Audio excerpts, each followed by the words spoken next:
Okay, so about a year ago,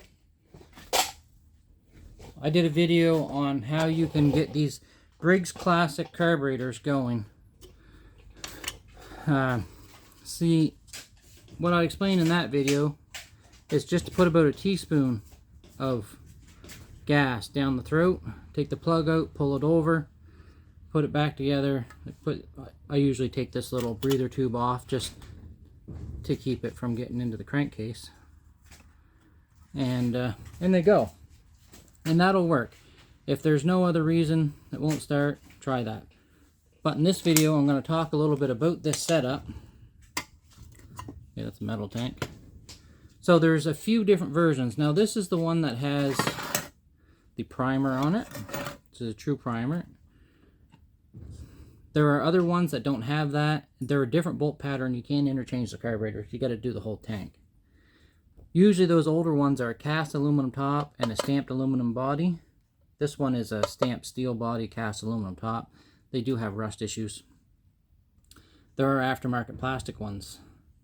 But let's take a look at this carburetor. So right in the front here you have your primer.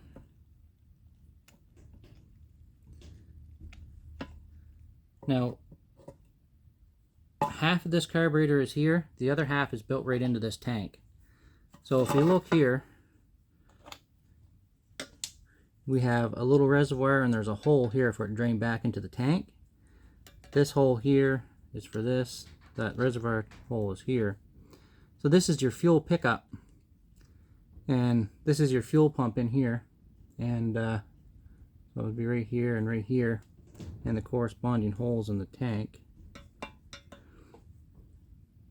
This will pump far more fuel than you need, so what happens is it pulls it out of the tank, drops it in here, and then the extra flows back into the tank. Now at times these can get hard to start, especially if you run them out of fuel completely, or if they've been setting all year.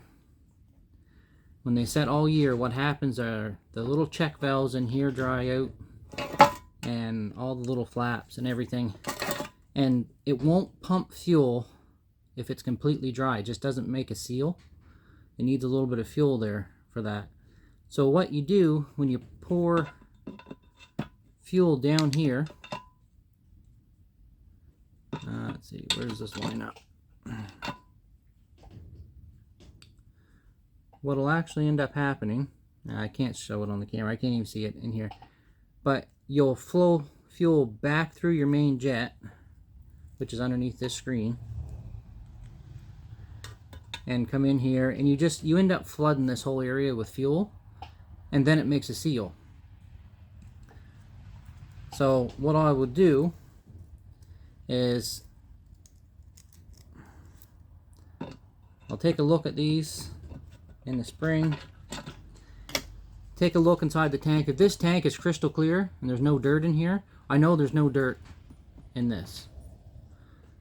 And I've usually got 5 or 6 projects on the go, so what I'll do is I'll flood the carburetor on purpose.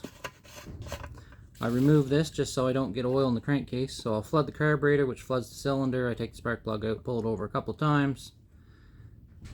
That'll get rid of all the excess fuel in the cylinder.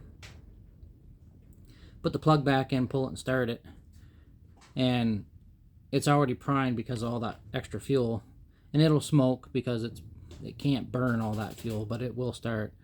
So it'll smoke for a couple seconds and then it'll work normal. And then I'll let it set for a day, maybe 2 days, and I'll come back, and if it primes, it's gonna start. That's it. That's all you do. You end up back flooding the carburetor. Now some of them are more prone to that than others. It's not that the diaphragms are getting old or anything. I've taken and rebuilt a carburetor late in the season. The mower didn't sell. It sat inside all year. I pulled it out in the spring and it wouldn't start. And it's not that it wouldn't start, it wouldn't prime. And these they need that prime to start, just the way the carburetors are set up. They work extremely well, but sometimes they need a little help. And then you're good for the season. You might be good forever. It may never do it again. But if you've got this setup on the Briggs Classic The 450s, the 550s, the 350s, all those little push mowers, they have them. If it won't start, take a look in here. If it's clean, put a teaspoon or so in there. Just get it going. Let it run for a few minutes. Once that thing starts running for a few minutes at high speed, you know, like at speed, it'll pump.